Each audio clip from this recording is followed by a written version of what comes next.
অবৈধভাবে ক্ষমতা দখলকারী তাদের আবার অবমাননা, তার মান সম্মান জ্ঞান আছে, আত্মসম্মান বোধ আছে? কিছুই নাই। চরম ব্যয়ের মতো ক্ষমতা বসে আছে। আজকে যারা অর্বাচীনের দল বলে আওয়ামী লীগ রাখবেন, আওয়ামী লীগ শেষ করবে, তা আওয়ামী লীগ শেষ করলে বাংলাদেশের অস্তিত্ব থাকে না। বারবার তো আমাকে হত্যার চেষ্টা করা হয়েছে, আল্লাহ যে যাই হোক আমাকে বারবার বাঁচিয়ে দিয়েছে। কিন্তু বাংলাদেশের মানুষের অধিকার প্রতিষ্ঠার জন্য সংগ্রাম করেছে এবং সেই অধিকার প্রতিষ্ঠা করেছি। আর এই বাংলাদেশকে, যেখানে একটা নির্বাচিত সরকার আমি পূর্ণ করতে পেরেছিলাম এবং শান্তিপূর্ণ ক্ষমতা হস্তান্তর, বাংলাদেশের ইতিহাসে একবারই শান্তিপূর্ণভাবে ক্ষমতা হস্তান্তর হয়। আমরা মানুষ হত্যা করে ক্ষমতা আসে নাই। আওয়ামী লীগ যতবার ক্ষমতা এসেছে জনগণের ভোটে এসেছে। আজকে দেখলাম আমার বিরুদ্ধে কি শাস্তি দিয়েছে 6 মাসের জেল। কেন? আমি আদালত অবমাননা করেছি। আদালতটা কোথায়? আমাদের সেটাই প্রশ্ন। যে যুদ্ধ অপরাধীদের বিচারের জন্য 1973 সালে পার্লামেন্টে ওই আইসিটি আইন পাস হয়, যুদ্ধ অপরাধীদের বিচারও শুরু হয়। জিয়াউর রহমান এসে এই বিচার বন্ধ করে দিয়ে কারাগার থেকে সবাইকে মুক্ত করে। গোলাম আজম পাকিস্তানি পাসপোর্ট ছিল, কোনোদিন বাংলাদেশের পাসপোর্ট নেয়নি। ওই পাসপোর্ট নিয়ে পাকিস্তানে চলে গিয়েছিল, ওই পাসপোর্ট নিয়েই ফেরত এসেছিল। আর মতিউর রহমান নিজামী থেকে শুরু করে যে কয়জন সাজাপ্রাপ্ত, এরা তখন যুবক ছিল। নারী নির্যাতন থেকে শুরু করে মেয়েদের ধরে ধরে পাকিস্তানি ক্যাম্পে দেওয়া, আমাদের সমস্ত বুদ্ধিজীবীদের হত্যা করা, সব কিছুর সাথে এরা জড়িত ছিল, সব কিছুর সাথে জড়িত ছিল। না পরে না বয়স টয়স বেড়েছে, সুন্দর দাড়িটাড়ি হয়েছে এবং নুরানি চেহারা হয়েছে, কিন্তু এই চেহারা তখন ছিল না। এখনকার ছেলেপেলেরা জানবে? তাদের তো জন্ম হয়নি, জানবে কোত্থেকে? তখন এরা তো রীতিমতো জঙ্গি। পাকিস্তানি হানাদার বাহিনীর সাথে হাত মিলিয়ে যে গ্রামের পর গ্রাম তাদেরকে পথ দেখিয়ে নিয়ে গেছে, আগুন দিয়ে জ্বালিয়ে পুড়িয়ে ছাড়খাড় করেছে। 3 কোটি ঘর বাড়ি জ্বালিয়ে পুড়িয়ে ছাড়খাড় করেছিল। এমনও গ্রাম আছে যেখানে শুধু বিধবাই ছিল, কোনো পুরুষ ছিল না। যে সমস্ত নারীদেরকে ক্যাম্পে রেখে দিনের পর দিন পাশবিক অত্যাচার করে, অনেকে সুইসাইড করেছিল বলে তাদের কাপড়টা পর্যন্ত পরতে দিত না। তাদেরকে যখন উদ্ধার করা হয়, কি দুর্বিষহ অবস্থা তাদের। কেউ প্রেগনেন্ট, কেউ ক্ষতবিক্ষত শরীর, অর্ধ উলঙ্গ। ভারতের এক শিখ সৈন্য এদেরকে উদ্ধার করেছে। সব উদ্ধার করার সময় গিয়েছিল আমাদের মিত্রবাহিনী হিসেবে। তাদের মাথায় যে পাগড়িটা থাকে, ওই পাগড়িটা খুলে দিয়ে সেই আর ওই আইসিটিতে আমাদের বিচার করে যে আমি নাকি কি কোর্ট অবমাননা করেছে। কি অবমাননা করেছে আমার বিরুদ্ধে? ওই সময় যে সময় আমি কথাটা বলেছি সে তখন আমার বিরুদ্ধে 227টা মামলা, সব নাকি মার্ডার কেস। তো আমার যে ভালোই হতো, আমি কোনো মার্ডার করি নাই, মার্ডার তো ওরা করেছে। আজকে তার প্রমাণ হলো যে আমাদের ইউনূস সাহেবের এক উপদেষ্টার কাছে ম্যাগাজিন পাওয়া গেল। অস্ত্র না থাকলে ম্যাগাজিন থাকে কিভাবে? এই তো তাদের নীতি আদর্শ। আর এই আদর্শ নিয়ে এই যে ছেলেমেয়েদেরকে বিভ্রান্ত করেছে। আজকে ছাত্রছাত্রীরা উপলব্ধি করতে পেরেছে যে হ্যাঁ, তাদেরকে কিভাবে বিভ্রান্ত করেছে এরা। যখনই এই কোটা আন্দোলন, যে কোটা তো নাই, কোটা তো 2018 সালে যখন তারা আন্দোলন করে তখনই তো আমি বাতিল করে দিয়েছিলাম। কোর্ট একটা রায় দিয়েছে, সেই রায়ে আবার পুনর্বাসন হওয়ার সাথে সাথে সরকারের পক্ষ থেকে আবেদন করে সেটা স্থগিত করা হয়েছে। তারপর আন্দোলন কিসের? আর এই যে তারা বসলো আন্দোলন করতে, 14 জুলাই পর্যন্ত তো তাদেরকে একটা টোকাও পড়েনি। যখন মেট্রো রেলে আগুন, এক্সপ্রেসওয়েতে আগুন, পুলিশকে মারা, আওয়ামী লীগ নেতাকর্মীকে মেরে ঝুলিয়ে রাখা, এই গাজীপুরের জুয়েলকে মেরে ঝুলিয়ে রেখেছিল না? ঝুলিয়ে রেখে তাকে হত্যা করেছে না? আবার ঝিনাইদহ শহর আওয়ামী লীগের সেক্রেটারি থেকে শুরু করে কত অগণিত লোককে তারা হত্যা করেছে। একটার পর একটা থানায়, ঢাকা শহরে কয়টা থানা আগুন দিয়ে পুড়িয়েছে, পুলিশকে পুড়িয়ে মেরেছে, লাঠি দিয়ে পিটে পিটে মেরেছে, র্যাবের অফিসারদের মেরেছে পিটিয়ে। এমনকি গণভবনে আমার যে পাইলট, মোটরসাইকেল যে পাইলট যেত, তাকে পর্যন্ত হত্যা করে ফেলে রেখেছে। আর এদেরকে আবার ইনডেমনিটি দেওয়া হয়েছে। হত্যাকাণ্ড তারা করে, মামলা সব আমাদের বিরুদ্ধে, মিথ্যা মামলা, আর সব মামলা আওয়ামী লীগের বিরুদ্ধে। আর যারা এই হত্যাকাণ্ড করলো, যারা আপনাও, তাদেরকে দায় মুক্তি দেওয়া হয়েছে। দায় মুক্তি দিয়ে একটা কাজ ভালো করেছে, এরা যে অপরাধী এটা তো এভিডেন্স। অপরাধী না হলে দায় মুক্তি দেবে কেন? বিনা অপরাধী তো দায় মুক্তি দেয় না। বঙ্গবন্ধু শেখ মুজিবকে যারা হত্যা করেছিল পুরো পরিবারকে, তাদেরকে দায় মুক্তি দেওয়া হয়েছিল। আর এই 2024 সালে 15ই জুলাই থেকে যত হত্যাকাণ্ড এবং যত জ্বালাপড়াও তাদেরকে দায় মুক্তি দেওয়া হয়েছে, এবং এটা ডক্টর ইউনূস দিয়েছে। এবং এই সব কিছু পিছনে তো ডক্টর ইউনূস আজকে থেকে না, সে 2001 সাল থেকেই তার ক্ষমতার লোভ। 2007 সালে ক্ষমতার লোভ বাড়লো, দল করতে এসে ব্যর্থ হলো। আর আমাদের বিরুদ্ধে মামলা, আমার বিরুদ্ধে 227টা মামলা যখন দিয়েছে, আমি বলছি আমি তো খুন করি নাই, তো এখন 227 জনের তালিকা করে রাখো, আমার খুন করার একটা লাইসেন্স পেলাম। এটা নাকি আদালত অবমাননা। তখন আদালতে কি কোর্ট মামলা গেছে? কেস কি শুরু হয়েছে? শুরু তো হয়নি। আর এই আইসিটি আজকে যে আদালত বসিয়েছে, আইসিটির মূল যে আইন, সেই আইন এক্সিকিউটিভ অর্ডারে সংশোধন করেছে। সংশোধন করবার অধিকার তাদের কে দিয়েছে? আমার প্রশ্ন সেটা। আজকে ওই চিফ প্রসিকিউটর এবং যারা এই উপদেষ্টা আছে, আইন উপদেষ্টা আসিফ নজরুল থেকে শুরু করে ইউনূসকে আমি জিজ্ঞাসা করি, তাদের জবাবদিহি করতে হবে। তাদের কি লিগ্যাল রাইট আছে? জনগণের ভোটে নির্বাচিত হয়ে ক্ষমতা এসেছে? সংবিধান মোতাবেক ক্ষমতা এসেছে? না, ক্ষমতা এসেছে জঙ্গিদের দ্বারা। জঙ্গিদেরকে মুক্তি দিয়ে জঙ্গিদের দ্বারা ক্ষমতা দখল করেছে। অবৈধভাবে ক্ষমতা দখলকারীর আবার অধিকার কি থাকে বিচার করার? আর এই আইসিটিতে বিচার, সিআরপিসিতেও মামলা দিয়ে রাখছে, আবার আইসিটিতেও বিচার। একই অপরাধীদের দুই জায়গাতে বিচার হয় না? যখন আমি যখন যুদ্ধ অপরাধীদের বিচার করেছি ওই 73 সালের আইসিটিতে, তখন যারা এই অপরাধীদের সাথে ডিফেন্সে ছিল, ডিফেন্স লিস্টে, আজকে তারাই চেয়ারম্যান, তাদেরই একজন চেয়ারম্যান, তাদেরই একজন চিফ প্রসিকিউটর, তারাই সব। এটা তো আন্তর্জাতিকভাবে কোনোদিন স্বীকৃতি পায় না, সম্পূর্ণ বেআইনি এটা। আচ্ছা, এই বেআইনি আদালতে আমাকে শাস্তি দেয় কি আমি আদালতের অবমাননা করেছি? আরে আদালত কই যে অবমাননা?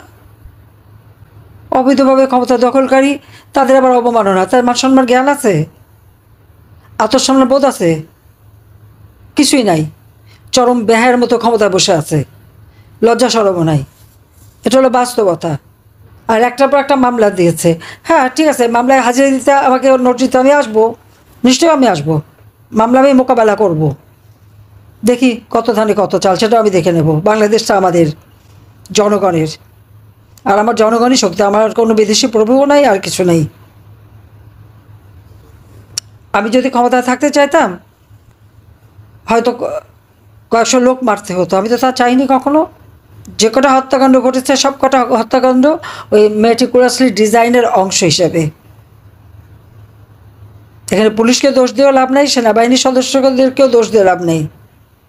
কিন্তু কেউ যদি কাউকে মারতে আসে, এখানে কারো অর্ডার দেওয়া লাগে না, এটা আইনেই আছে কিভাবে হবে।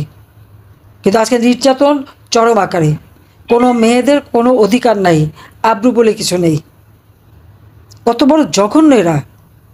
এরা বিএনপি করে, জামাত শিবির করে আল্লাহ রসুলের নাম নিয়ে, আর এইভাবে মেয়েদেরকে উলঙ্গ করা, মেয়েদেরকে রেপ করা, মেয়েদেরকে মানে তাদের পাশবিক অত্যাচার করা। তাদের ঘরে মা বোন নাই, মেয়ে নাই, আত্মীয়স্বজন নাই, সেটা একবার চিন্তা করে না এরা? অসভ্যতাটা সীমা থাকে।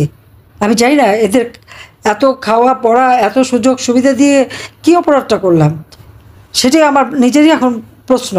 যে আজকে প্রত্যেকটা সেক্টরে শিক্ষকদের কিভাবে অপমান করা এবং তাদের চাকরি খাচ্ছে। কি আওয়ামী লীগ করে?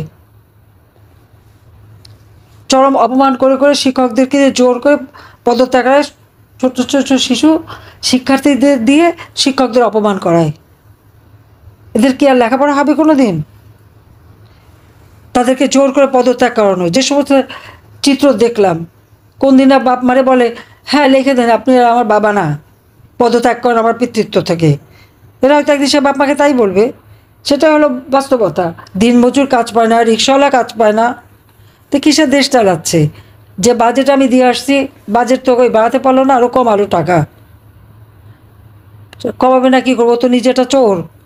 ইউনূস তো আমাকে দেয় শাস্তি। আমি জানি যেহেতু ডক্টর ইউনূস তার নিজের কোম্পানির লেবারদের টাকা চুরি করে খেয়েছে, সেই লেবারও তার বিরুদ্ধে মামলা করেছে। লেবার কোর্টে সে 6 মাসের সাজা পেয়েছে। তাকে তো সে যখন জামিন চেয়েছে সে জামিন পেয়েছে, সরকারের পক্ষ থেকে তো বাধা দেওয়া হয়নি।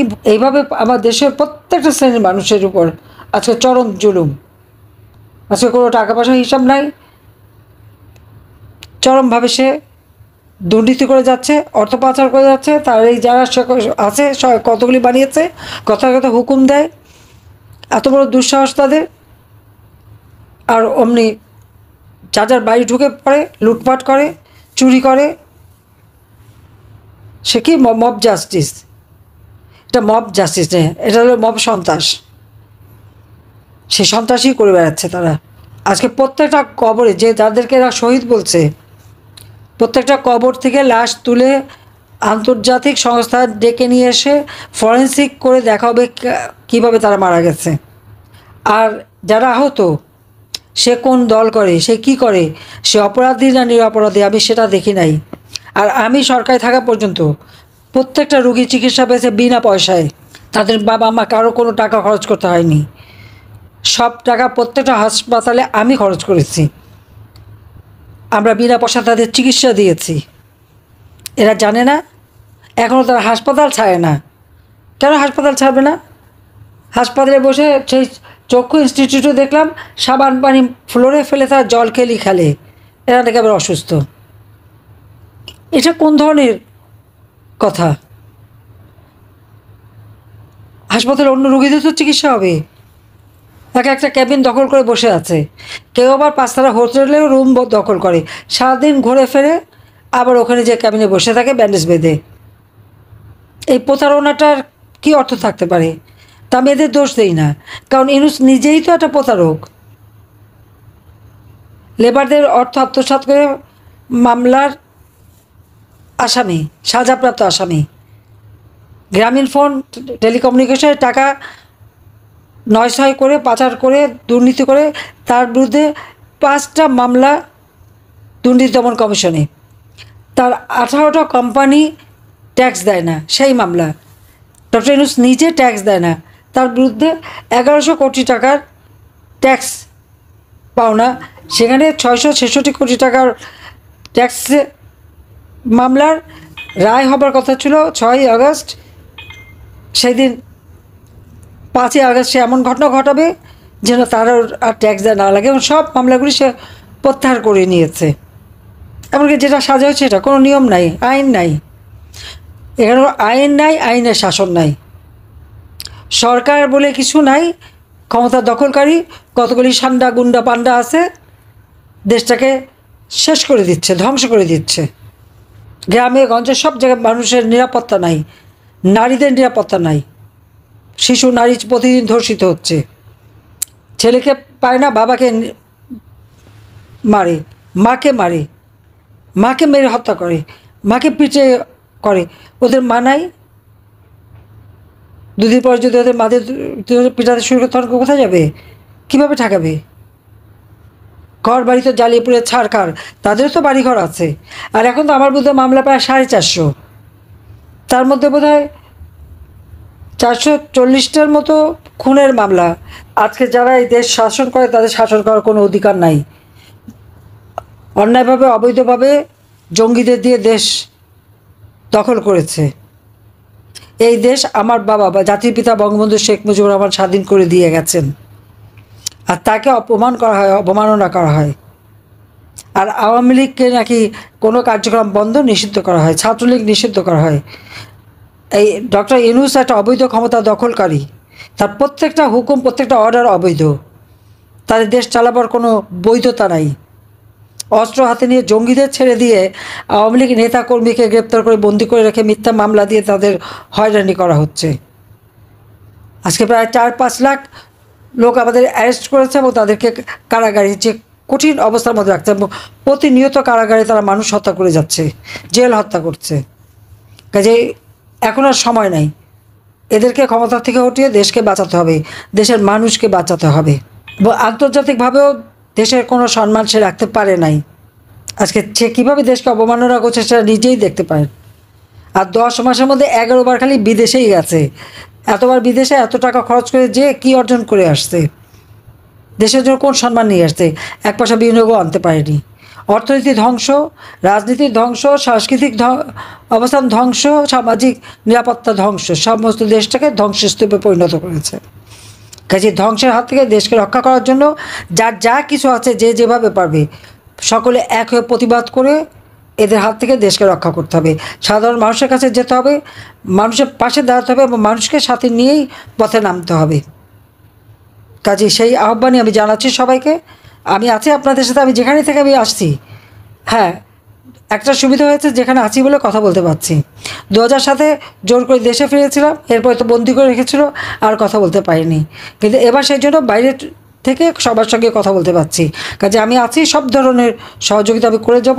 কিন্তু আমাদের দেশটাকে, দেশের স্বাধীনতা সার্বভৌমত্ব রক্ষা করতে হবে, গণতান্ত্রিক ধারা রক্ষা করতে হবে। একমাত্র আওয়ামী লীগই গণতান্ত্রিক ধারা দিয়েছে বাংলাদেশে, এটা তাদের মনে রাখা উচিত। 2009 সাল থেকে 2024 সালের এই আগস্ট মাস পর্যন্ত বাংলাদেশে গণতান্ত্রিক ধারা অব্যাহত ছিল। আর সেই গণতান্ত্রিক ধারাকে নস্যাৎ করে অবৈধ ক্ষমতা দখল করার পালা শুরু করলো ডক্টর ইউনূস। এরা তার ম্যাটিকুলাসলি ডিজাইন মাস্টার মাইন্ড দ্বারা। এটাই হলো বাস্তবতা। কাজে এই চক্রান্ত আবার এখন বলে কি মুক্তিযুদ্ধ নাকি ম্যাটিকুলাস ডিজাইন, তখন কে বলছে ম্যাটিকুলাস ডিজাইন? ওই মুক্তিযুদ্ধের সাথে এই জঙ্গিদের নিয়ে ক্ষমতা দখলের তুলনা হয় না। আর এত ধৃষ্টতা কোথায় পায় যে এভাবে তুলনা করে? তুলনা করার অধিকার আছে তাদের? যারা এই কথা বলে, আমি বলবো যে একটু মাত্রা জ্ঞানটা যেন তাদের থাকে। এক মাকে শীত যায় না, এটা মাথায় রাখতে হবে। তো যাই হোক, সবাই ভালো থাকবে, সুস্থ থাকবে। আর যারা ক্ষতিগ্রস্ত, অবশ্যই বেঁচে যখন আছি, ইনশাল্লাহ আল্লাহ যদি দিন দেয় তাদের জন্য সব রকম সহযোগিতা করব। আমাদের যদিও কিছু নাই, যেটুকু যা ছিল সব জ্বালিয়ে পুড়ে ছারখার করে দিয়েছে, তারপরেও বাংলাদেশ আছে, জনগণ আছে, বেঁচে থাকলে সব করে দিতে পারবো। সবাই ভালো থাকো, সুস্থ।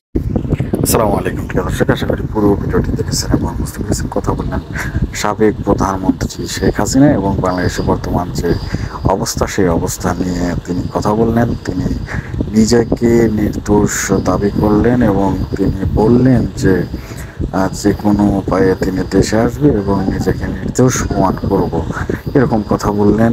আমরা সরাসরি তার ভিডিও, তার কথা শুনে আসলাম। প্রিয় দর্শক, আজকের এই ভিডিওটি কেমন লেগেছে অবশ্যই কমেন্টে জানাবেন। সবাই ভালো থাকবেন, সুস্থ থাকবেন। ভিডিওটি শেষ করছি। আসসালামু আলাইকুম।